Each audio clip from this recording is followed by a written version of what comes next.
In Egypt, thousands of supporters of ousted President Morsi taking to the streets there, protesting the military-led government as it cements its hold on power.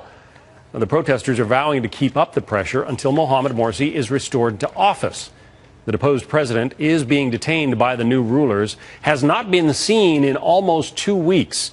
All this as a senior U.S. diplomat meets with Egypt's interim leaders, marking the highest level visit by an American official since Egypt's army took back control of the country and kicked Mohamed Morsi out of office. Brett Baer is the anchor of Special Report and working on some new information about a program, a gathering of Muslim Brotherhood leaders who are trying to get Morsi back in power. Right, Brett? Yeah, John, James Rosen's actually working on this piece and developed from a source that put us in touch with a report coming out of Sky News Al Arabiya.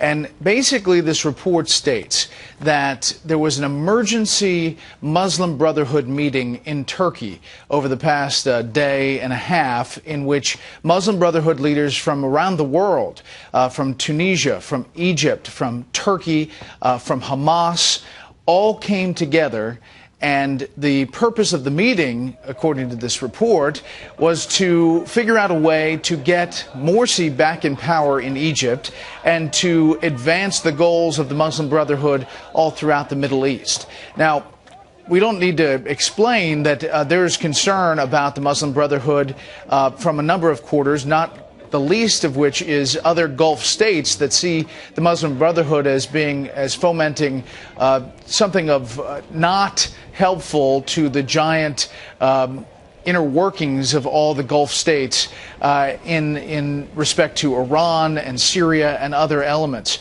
The administration's take on the Muslim Brotherhood, the ambassador on the ground in Egypt, Ann Patterson, was criticized by a lot of the opposition folks for working closely with the Muslim Brotherhood. The State Department and others have said that she was simply trying to respect Egypt's elected leaders. So it's a big development if this emergency meeting is as big a deal as Sky News Al Arabiya has made it. Well, the president himself came out and said back in the days when Hosni Mubarak was in power that Mubarak had to go. What are they saying about the Muslim Brotherhood and specifically restoring President Morsi? Anything? No, not much at all, and it's an interesting take. They're being very vague. The initial statements were that they don't pick a political party, they don't have a horse in this race, essentially. They are with the Egyptian people. They have stopped short of calling it a military coup, but we're told privately the communications are between military leaders here in the U.S. and diplomats here in the U.S. and the Egyptian military and interim government, the people who are being put up to the interim government, that you need to get to an election pretty quickly in Egypt. That's the private message, but publicly it's been very vague and not definitive. Let's talk briefly about Edward Snowden. Glenn Greenwald, the guy who broke the story about Snowden and all of his documents and data from the NSA. He's saying that he has a whole lot more, could do tremendous damage to this nation's intelligence infrastructure if he wanted to. I presume that's kind of a safety valve for Snowden to try to prevent the U.S. government from going after him? Yeah, I think Catherine described it as an insurance policy, and that may very well be the case. It's the way Greenwald describes it, as if Snowden is harmed in any way, that he will release this NSA blueprint, as he calls it, these thousands of documents that have not come out as of yet. Clearly, U.S. officials are saying that he does have these goods. They have tracked his inner workings in the computer system.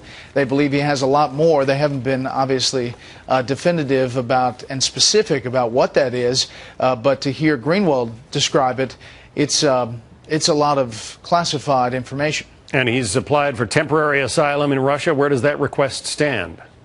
We just heard and saw a wire report from President Putin in Russia, in which he said he believes that Snowden is finished with his efforts to undermine the U.S. in policy. What that means from President Putin, whether he's going to agree to a temporary asylum or not, we don't know, but it's a kind of a partial statement we just saw pop up on the wires. He has an asylum request in Russia, Venezuela, Ecuador, and I believe Cuba. Interesting to see what back-channel communications might be going on between the White House and President Putin over all this. Brett Baer, thank you.